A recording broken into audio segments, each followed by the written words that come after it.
Welcome back to the Winner's Circle. I'm here with Tasneem from Simplify Healthcare, and they have just won the 2025 Big Awards for Business in the healthcare technology field. And they're going to walk us through all the crazy stuff going on with AI and documentation. And they have a new product called Simplify Docs that's come out. So I don't want to steal all the thunder, Tasneem. Why don't you give us a little bit of introduction and welcome to the Winner's Circle?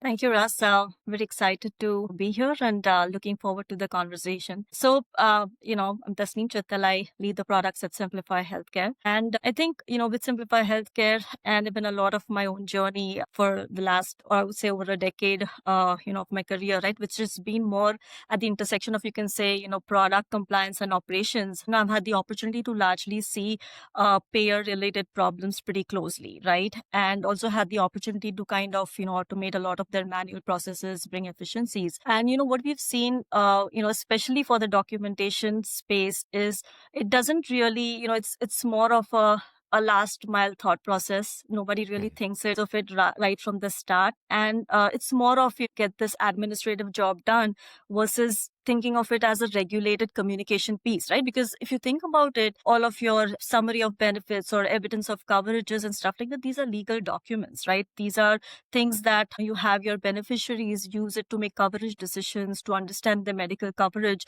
CMS audits against it. So it's really a legal document, right? And what we find is that there's a lot of brute force that is done today. So there's a lot of effort that a lot of people in the healthcare peer teams are spending today, right? Especially when you get closer to the open enrollment period, right? Like there are weekends, there are nights. So with a lot of brute force, this document's actually going out, right? And as long as things are looking good, everybody's fine, right? They don't get the attention. The minute you have an issue, right, there is a violation, there's a member complaint, suddenly, there's chaos, right? Like leadership wants answers, CMS wants answers, right? So at that point, it just becomes catastrophic, right? And until that point, nobody's really asking about it. And what was Right. interesting in all of this is that it's like there is still no single source of truth, right? No single system of record that's automating the entire journey or thinking through the entire life cycle, right? The teams are working in their silos and everybody's thinking of, just this tool or that tool to fix a problem, but nobody's holistically thinking about how to automate this end to end, right? Because nobody really has the entire picture of it. So that's where we thought that while we've had experience automating other aspects in the healthcare industry, right? The idea was that this invisible infrastructure of documentation, which nobody's really looking at, right? You do this right, we could really operationally change the way, the payers and the other organizations in the regulated industry are working today, right? So the idea was, how can we reduce risk? How can we enable scale? How can we reduce burnout that the teams are experiencing today? More importantly, like how do you ensure that, all of your members, your beneficiaries are getting accurate information, right? So that really sounded worthwhile. And that's where Simplified Docs launched into its own product offering. Yeah, well, it's a common problem. It's not just a problem in healthcare of kind of having that, single source of That's truth. right. I ran into it, and especially on the sales team side, especially before, CRMs existed or were robust. It was Mm-hmm. always a real problem of getting, I imagine it's just as hard with doctors to get them to put in their notes from meetings as it is from salespeople. They're out doing their job and they don't want to come back and remember everything that they wrote down or do it on the fly, and they're not building in time because that doesn't make them money, and they don't not seeing patients, and all that's the same, it seems like to me. And it's Right. a total mess. And I can't imagine having that in a healthcare organization where you've got, hundreds or thousands of practitioners and patients Mm-hmm. and pieces of data and everything else. So walk us through a little bit of kind of what was that methodology that you guys, what was a problem that you saw, that kind of, where'd you start? Yeah. Yeah. The problem is that that documentation journey is vast in That's any right. given transaction. And, I'm just looking as a sales process because that's what I'm comfortable with. But, you go from hospital bed to doctor's office, back to hospital to, to whatever. And that stuff's never there and it's never right.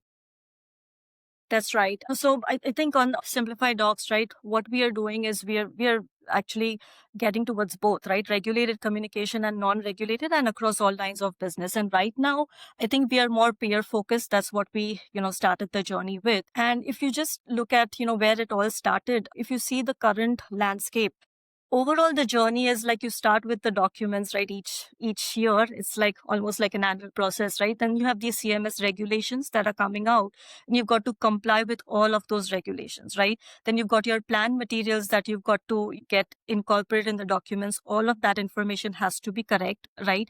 It has to be in language that your members understand.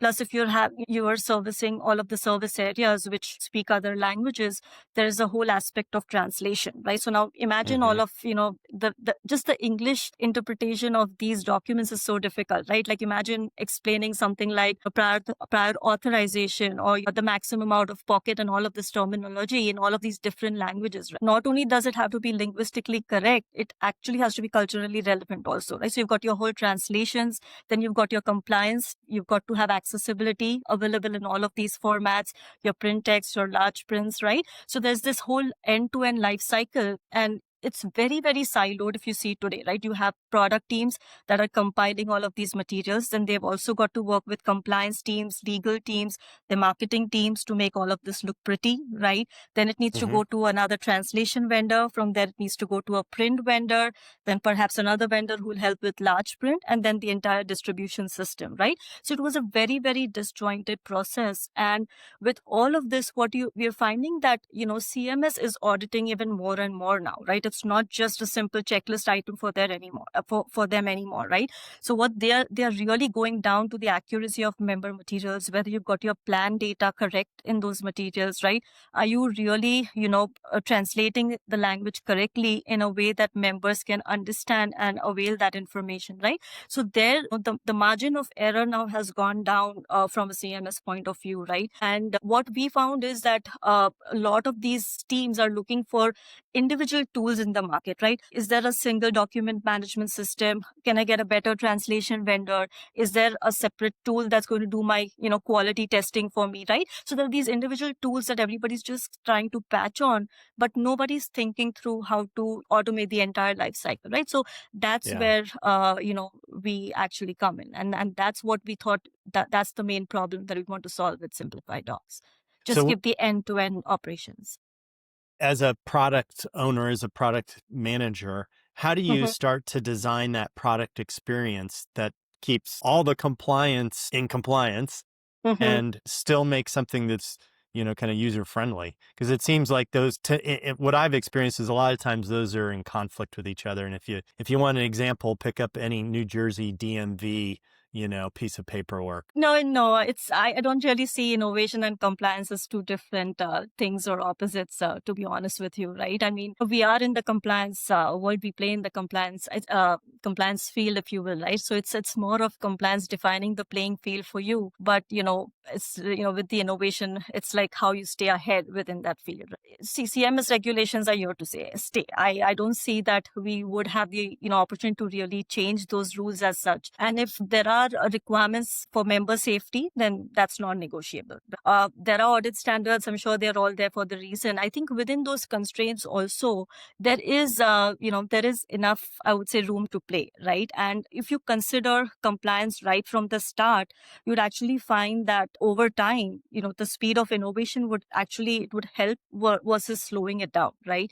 Because what tends to happen is if you start designing a system, you don't think about what are the validation steps, what's the compliance, what's the audit history I need to build, and you're retrofitting it more so later, you're actually building tech debt, right, over a period of time. And then when you're trying to fit it back in, if it doesn't fit cleanly, you may actually end up creating more rework for yourself, right? So we actually considered it more, as a principle at the time of designing the product itself, right? And as an example, when we were building out our own translation capability, if you will, right? And what we did is we did have a component of AI-based translation, but we also know that there is going to be a human validation step that's equally important, right? So, we designed the system considering all of the steps that would take where would the AI benefit the most? What is the audit history we will need, right? Where will the human validation come in, right? How will we show all of the different audit steps, the version history, right? All of that was thought through at the time of the designing stage itself versus later on and thinking through how we would fit that back in the system. Well, you've touched on a couple things there. One of them is trust, and especially with AI, I think we're in a unique realm. And it sounds like you guys have built in a couple of checks and different process steps with a little human baked in there to kind of make sure everything's going well and kind of checking that checkbox for trust. I would imagine trust is a huge issue with AI and your customers. That's right. I think everybody wants to do something with AI, and the biggest thing is, as you put it rightly, the trust factor. And there's the other aspect also. When you say trust, of course, you trust the outputs of AI, and then there's a little bit of, uh, I don't know if fear is the right word, but the human angle to it always, right? Like the human is always thinking, will the AI replace me and stuff like that, right? And the way we always think about it is, there are things that AI is really good at, and it'll get better, over time. And it's things that, like things like detection, validation, just at scale stuff, right? Like, if you tell it to check a certain piece of cost share, it'll do it across thousands of documents, for example, right? Or if you give it a certain pieces of language that are mandated and you tell it to cross validate across thousands of documents, it would do it in a matter of few hours, right? So it gives you that level of scale from a validation detection perspective, which perhaps today, if a human would manually go and do it, it would, take a few days, perhaps a week or so, right, across thousands of documents, correct? Yeah. So there are those things that AI is really good at. But then on the counter side, especially in industries like healthcare, right, there is going to be, areas where you will need human judgment, you will need their interpretation, and there will be the human factor of accountability, right? You, like, if something goes wrong, it's not like you're going to blame an AI model for it, right? You need an accountable human to be there at the final step, reviewing and approving those things, correct? So the way, to be honest with you, the way the trust builds up is there will be no trust initially, right? When you design the Right. system, you will have to be cognizant of the fact that what is it that AI is doing reliably and predictably, with predictability at 100% accuracy, because we cannot have anything less than 100% accuracy. Like, even like maybe in some industries 90% accurate is still okay, but not in compliance, not in healthcare for sure, right? We need to be at 100%. So you need to see where it is giving you that level of accuracy and with repeatability, right? Once you put in those steps, then you need to think through, okay, now where do I put the human in the loop? Right. And you put the human at those correct steps. Now, initially, what it will happen and what we are also seeing is that you won't trust it, right? You will Right. validate every single thing that AI is doing. And that's the healthy way to do it, the way even we see it, right? You have to validate it. And then what happens is, once you see by yourself, right, that how AI has built that repeatability with accuracy, right, it's giving you those results, then you're going to start trusting those outcomes. So it's more of an informed trust versus just blindly trusting, oh, I've just put AI to do so and so work, right? So once you build that trust, then the human is going to understand, okay, this is what I can delegate to AI. This is where I'm going to come in. This is what my task is going to be. This is what, what I can put the model to work. So that's how I see more of a AI human collaboration that's going to be built on trust with repeated accurate results that they will demonstrate, but we will have to validate them. Initially, I don't see that trust just, coming blindly. No, we're not there yet. It could give us a year or two. It does change quickly. I was remarking to somebody the other day that, last year, I was feeding AI pretty large data sets and it kind of acted like a fourth grader. Mhm. It didn't do very well and it kind of didn't know what to do with it. And then there were a lot of specialized companies that were kind of doing stuff. And then this year I did the same data set into the tool and you're kind of like, oh, it's kind of like an 11th grader, 12th grader, maybe 6 months ago. But now we're into college year, if not beyond, level of analysis and stuff. So it's really come a long way very quickly. And I think until people get used to even using it in their own personal life and having a better trust around it in their personal life, I think you're right. We have to have that human touch or human oversight that's kind of going, does this look right? Does it sound right? Mm-hmm. That's What right. what do you find are the biggest misconceptions, your teams have about kind of modernizing in this way? Are you finding a lot of pushback? No, not really. I think, I mean, our internal teams, I would say that they are actually quite willing to adopt, right? But, everybody is cautious. Everybody will want to make sure that before you can, because you are the accountable human signing off on AI, right? So you don't want to blindly trust what Right. AI is doing. So, yes, I mean, I think everybody wants to adopt. It's more of a cautious approach. Everybody is getting there, right? Validating, making sure you can trust, at what point you can trust, what point you need to come in. And, that's how everybody's looking to adopt AI. Yeah, very interesting. So when you're kind of measuring success in this product, are you thinking about obviously all the implementations and sales we're making, right? Those are Hmm. all good things. But what are you measuring from a customer perspective to kind of go, hey, it's working, or hey, we need to tweak this a little bit? What are the kind of the measures inside of Yeah, I think I think you have your tangible numbers usually, right? So when you start off, it's like some of the numbers that we've got from the customers is the turnaround time, right? Like in the past when, they were doing some of the documents like the SBCs and stuff, after they've adopted simplified docs, it's kind of really got them a savings of around 50%, right?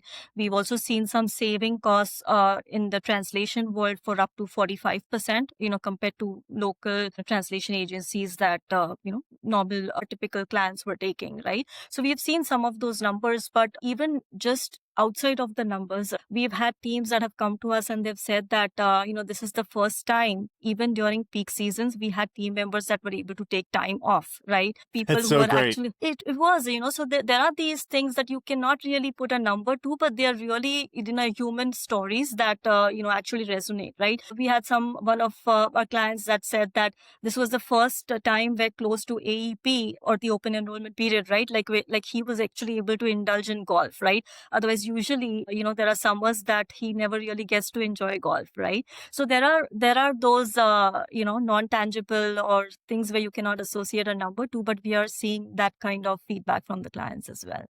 Yeah, it's funny you say that because I think of all the finance teams, who do quarterly and annual reports, and they're always are closing out the year of finances, and they have those weeks and months. It's like tax people Right. too, weeks and months where they don't see daylight. And so I think that's largely what all this is about, whether it's AI or automation or workflow processing is to give the humans some time back, right? I That's was right. talking with somebody. It's, if your job is a task, AI is going to hit you. Automations and workflows are going to take care of a lot of that stuff. Now, you That's right. guys, that Simplified Docs was recognized as Product of the Year. So congratulations. Thank you. We're very excited about it. Yeah. What was the kind of that moment when you kind of knew you had a hit and you knew you had some success there kind of from a product side? Did you have a customer moment or something like that?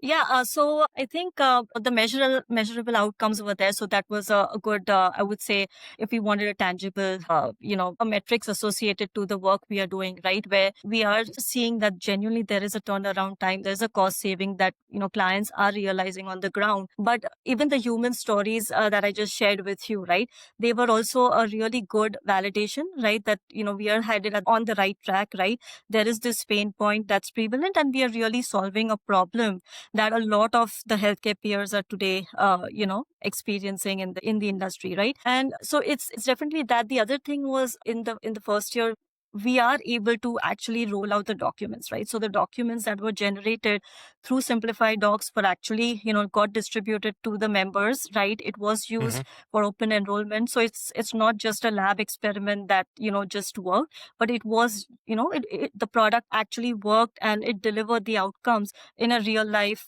situation, right? And it did go to the hands of the members. So, that's where we were really, call it validation, if you will. But, we do feel that the pain point that we identified, the launch of the product was successful.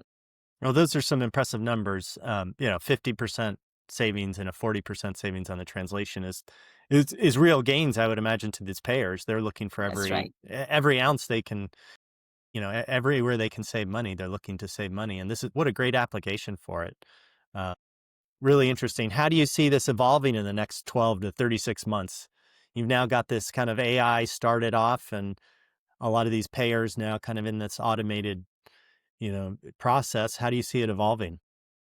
So we are hoping that there's going to be more adoption of simplified docs just overall.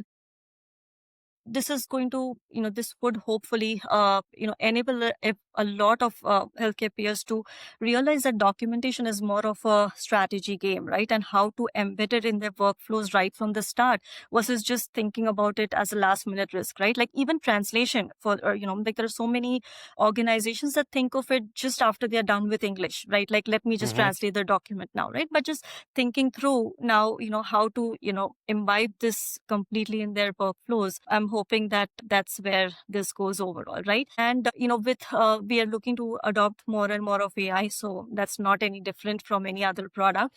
But also think it's more of looking at AI, I'm thinking more from an experimentation basis where a lot of people, including, and we are experimenting quite a bit, right? Going from a POC sandbox stage to actually having it as an operational certainty in all of their products, right? So authoring, validation, interaction, overall with the documents, with the content, all of that, right? And just, seeing the leadership team evolve, right? In all of these organizations once, from more of focused on trust and governance, right? Because that's going to be the differentiating factor, right? Once you adopt automation, once you adopt more of AI, you put that in your operations, then what's really going to separate people out is, who has got governance, the right processes of validation and trust baked into their overall operations. I think that's going to be a differentiating factor. So that's the overall trajectory that I see. Yeah, it's so interesting. I you started seeing this year, I think, a few companies, more than a few, start having roles like chief AI officer. That's right. And it's, I think 2026 will definitely be the year of the chief AI officer, if 2025 was surely the year of AI. And it'll be interesting because that it'll almost be it'll be strategic mandate for those people to really be asking all of their vendors, what are you doing with AI? And, how are we fitting into it? And where is the trust? And where is all that, Hmm. where are all those checks, especially in this regulated industry that you're in? That's right. That's right.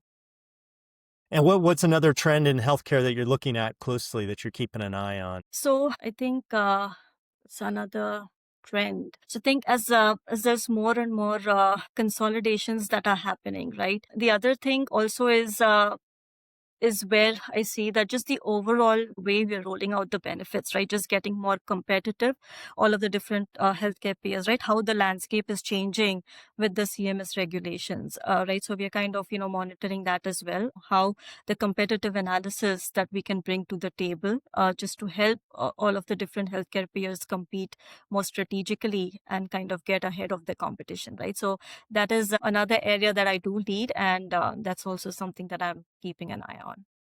Well, it is getting to be a very competitive field. It's, as we've seen in these payer markets, and I don't think that's going away anytime soon. So That's very right. interesting talking with you, Tasneem. Thank you for joining, and congratulations again on the win.